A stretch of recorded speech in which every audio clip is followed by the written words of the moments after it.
Welcome to a spark of awareness. We live in a time where we are constantly being stimulated, prompted by systems, by algorithms, by AI. But when we outsource our answers, we slowly give away our authority, our inner voice, our self-mastery. Conscious leadership has no shortcut, no hack, and it can only begin from within. It is the courage to stop escaping and to sit with what's alive and present inside, even when it's very uncomfortable. But that's where growth is. And this podcast is a space for that. This podcast is an evolution. And every week, I will share a 15-minute human prompt, live, non-performative. It is a moment of reflection drawn from my work in conscious leadership, from the journeys of the leaders I coach and accompany, and from what is moving in a collective film of what is humanity and leadership. I am Sophie, a conscious leadership coach and guide of transformation. I support leaders who are crossing the threshold right now from the old system of leadership, a legacy, into a deeper, more conscious way of being. If the traditional model no longer resonates, know that you are not alone, and that is your weekly practice. This is your time with your inner world. This is your weekly spark of awareness. Welcome.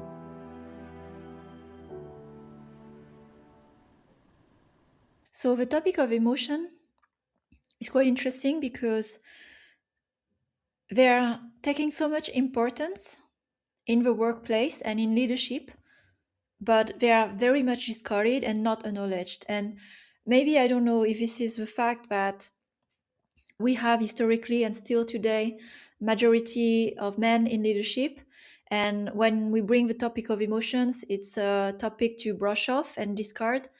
But I can tell you, when I speak with people who work with the management at the employee level, at the even consumer level, at the leaders level, in closed rooms, in private conversation, emotions are very much present and alive in every minute of the work.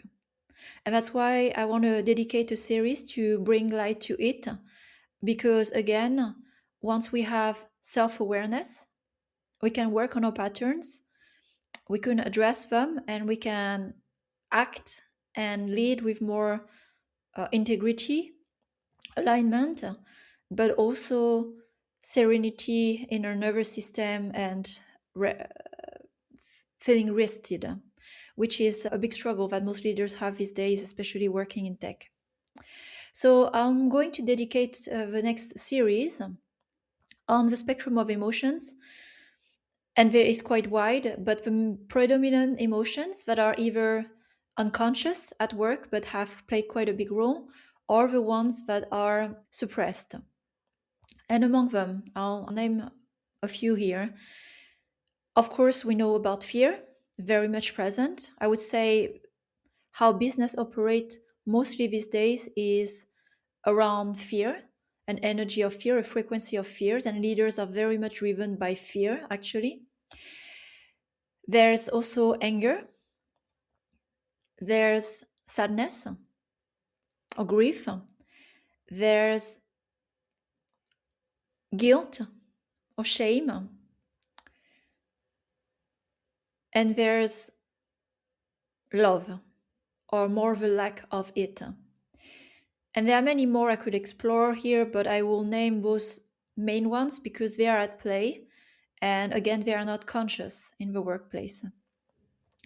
And that's when we have quite a lot of drama, conflicts, and people burn out because, again, there's all the unsaid, the tension, and it takes a toll on the nervous system. So this episode today will be about covering anger. So anger is the emotion that is forbidden at work. And it's not just forbidden at work, I would even say it's forbidden in developed societies where it's already labeled as a negative emotion. It's not okay to be angry. And we have a certain perception of what it is to be angry. Angry means violent, or we think it means being violent, physically violent or verbally violent. it means aggression, it's negative, it's bad, it's to exterminate. And that's the big fallacy here. All emotions have a role, they have a purpose, they are just energy moving in the body. And so there's not some emotion that should or should not be here. They are all present, whether we want it or not.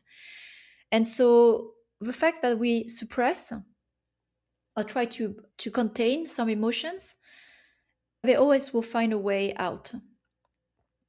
And so for anger, when it's not expressed at work, or it's not released out of work, or it's not channeled properly, it manifests in those behaviors, such as passive-aggressive. So it's not, of course, very aggressive, but I'm sure you have dealt with people who would always have a little petty comment in what you say, or kind of the critic on the side, not very much genuine or direct to you. It always has that tone. What kind of behavior as well? Mocking behavior, like being just mean. All of that is like high school, or I would say kindergarten behavior. They are an expression of an unexpressed anger. And it doesn't look that good when it's a founder acting this way, when it's a C-level, managers, and to the whole organization, teams. So if you recognize those behaviors, you can have a good guess that there are some emotions at play here that are not expressed. So let's get back to the principles. If you don't know how emotions work, emotions, like I said, are energy in the body that need movement. If they stay stuck in the body, they start to calcify, they start to create tension in the body, and what eventually creates muscle pain, muscle tension, and when not treated after years, decades, start to become chronic symptoms stored in the nervous system. And also they are passed on through family, child, what we call family, transgenerational trauma. You can read more about it. I'll share a reference in the show notes. So anger, like any emotion, it's a compass. It's telling us something. The body is telling us something, and either we shut it down or we choose to listen. And anger, if you don't know where it's located, usually it's tension you can have in the shoulders, in the neck. It's like you feel that tension and really contracted, and like ready to, like you have a fist as well, like kind of a, that tension and something need to release. That's anger. It's a slightly different a bit for different people, but the first step is awareness, body awareness. Can you locate in your body when you are angry? And if you tell me you're never angry, you're not, anger is not something you feel, it's not true. It's probably suppressed. Anger, without the label of being negative, life force. That's anger that helps set boundaries. That's anger that helps saying, no, you crossed the line. That's anger that helps protect what's important for you. That's anger that helps overcome very hard challenges, fears, to create something. And I want to share my own story and relationship with anger. I grew up in a very disciplined family, Asian culture, Vietnamese culture, and I have learned very young to keep a good face. Keep a good face, don't make noise, don't make drama. So you're not allowed, when I was a little girl, to be angry, to be loud, to be visible. You accommodate, you adjust to the group. That's how I learned how to be raised. And I applied this very well in my adult life and as a leader. So I was very contained as a leader, and I was very, like, all the soft and kind side of me, everyone could see. And inside it was boiling, boiling, boiling. It's not just the small aggression that happened to at work. It was aggressions of a lifetime that have never been released and expressed. And when I spent, 30 years, 35 years, just never feeling angry, my therapist focused on emotional development. She looked at me and she told me immediately, you are not connected to your anger. And I said, well, I can be angry sometimes. Like, no, you are not. you really don't know what that is. And so we did an exercise, took a pillow and started to punch in a pillow and breathing super fast, short breathing, like kind of breath work preparation, and started to punch without stopping on the pillow. And then energy started to move. I started to cry. I started to be so angry. And she said, release what you need to say, release. And then I started to actually push back and insult my father because there was so much aggression when I was little about the things I received, and I shut my mouth. I never pushed back. I never defended myself. And then there was so much anger that I needed to release. And when I was punching in the pillow, I remember at that time I was punching back basically at my father, and it felt good. It felt liberating, and I was sobbing. My face was all red, and I realized that day, okay, I have a lot of unexpressed and stored anger. And so that was the beginning of my journey, understanding how emotions work. So what that means for you, it's first understanding the function of anger. So all emotions need to move. They need to be released. Screaming, moving, punching. I also release a lot of anger through screaming, go in a safe place where no one will. But screaming was releasing that stuck energy. And anger, when you can locate it in your body, it's an emotion that signals to you when a boundary was crossed. Something that was important for you, your value, your protection, a feeling of safety. Somebody crossed a line, somebody abused something of you. All of that signals in your body anger when that happened. And it's a very healthy signal because when you feel anger, then you can start to track back what has happened that crossed my boundary. And this is when you can act on it and say, okay, my boundary was crossed. What should I do? Do I let my boundary cross and then stay angry? No, maybe first release. Don't lash out the anger on the person, but then express your boundary. Maybe you come back later to the person being calm and express, okay, that was not okay. That's what I need. That's what I ask. Anger is what keeps us safe, to not have our boundaries crossed all the time. And if you don't do that, you can be sure that either it will translate in some chronic symptoms, one way or another. If you don't already feel that tension in the body, can you sleep well? Do you feel rested in your body, or do you feel restless and always like agitated? Then yeah, there are some emotions that need movement. Or you contain so much of chaos and the anger at work that every little opportunity when something will offend you personally, you will explode on maybe your spouse, your kids, your friends, like out of nowhere, because your bucket is full of anger. And if you don't empty that bucket, every little events that are a bit offending, it's going to be an explosion. And the question is, who's going to receive your explosion? And it's very harmful when it's people you care about and love. That's for today for the awareness on anger. I'll summarize here. What are the steps? First, identify, locate the emotion. Practice that. Body awareness, mindfulness, meditation help. Where do you feel anger? What does that feel like in your body? Second step, awareness. Okay, you are angry. Anger means that something happened that crossed my line. Third, release. Release the tension. Do something. Go to the gym, run, scream, whatever works for you. And fourth step, so what is the action that you should do to repair, assert your boundary, and with who? In a healthy way where you are not releasing more anger. Because I forgot to mention, but it's a vicious circle. If you come angry at someone and they maybe did something they didn't know that they were doing, cross your line, they will absorb your anger and they will continue to spread the anger around them. And then you have suddenly like a poison in your system, many people who are angry and making each other angry because they don't know how to regulate their anger. So a few resources here I'll share in the show notes. So one, understanding how emotions work and stay stuck in the body and form, calcify, and form later, higher probability of chronic disease, cancer. Great books from Gabor Mate on transgenerational trauma.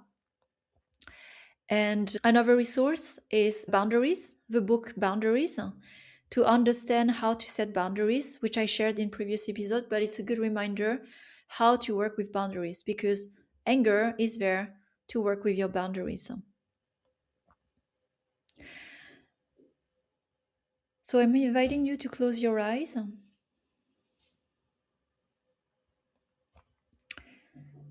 And if you are in the mind right now, bring your attention back to the body and your breathing and your heart. What are the sensations in your body? Where do you feel energy? Where do you feel sensation? And please keep breathing.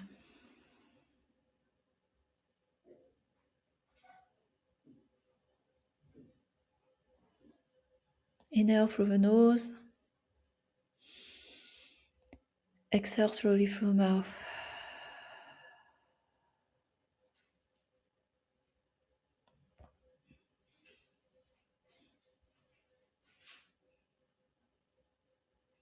And one more time, let's have a deep inhale through the nose. And hold it for 5, 4, 3, 2, 1. And exhale and release everything through the mouth. And release the tension in your body and just observe where there might be. And I invite you to continue to observe your body for the day. Maybe journal about it. And when you start to feel some tension, some emotions moving, have an emotion log. This is very helpful. You log your emotions during the day. You locate them and understand what's going on for you. You are not your emotions, but you need to work with emotions. So I'll continue this series in the next episode, covering the other spectrum of emotions. And the next one will be shame, very present as well in the work, guilt, shame, and one that we need to work with as well, so we have healthier workplaces. So I'll see you next week, and have a great rest of the day. Thank you for tuning in into this weekly reflection, the weekly spark of awareness. After this episode, I invite you to take a few moments with yourself, even just 15 minutes, to sit with what resonated, to breathe, and to notice what is shifting inside. This is a practice, a discipline of presence, truth, and self-connection. If this work speaks to you, I accompany leaders in one-on-one journeys and group experiences of transformation, supporting them as they cross the threshold into a truer and freer way of leading and living. If you feel called to explore this path, I would love to hear your story, and let's connect. Sending you love and courage, and have a great week ahead. This is my spark of awareness.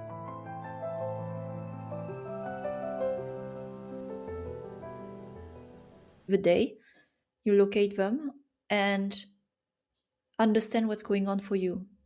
You are not your emotions, but you need to work with emotions. So I'll continue this series in the next episode, covering the other spectrum of emotions. And the next one will be shame, very present as well in the work, guilt, shame, and one that we need to work with as well, so we have healthier workplaces. So I'll see you next week.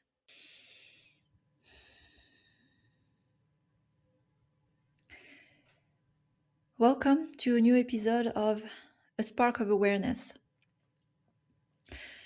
So I am going to address in this new series, so if you followed already the past 5 episodes, I was covering the 5 self-sabotage patterns of leaders, and I'm going to work in series with all the themes that come up in my coaching now that I work with groups, founders, different leaders on a more I would say, personal development level and also emotional level, that I will be able to share the findings in this podcast. So one thing that emerged quite a lot recently, and has always been there in the conversation I wanted to bring forward, is emotions. It's interesting because emotions are kind of discarded in the workplace, they are discarded in the leadership, but they are so much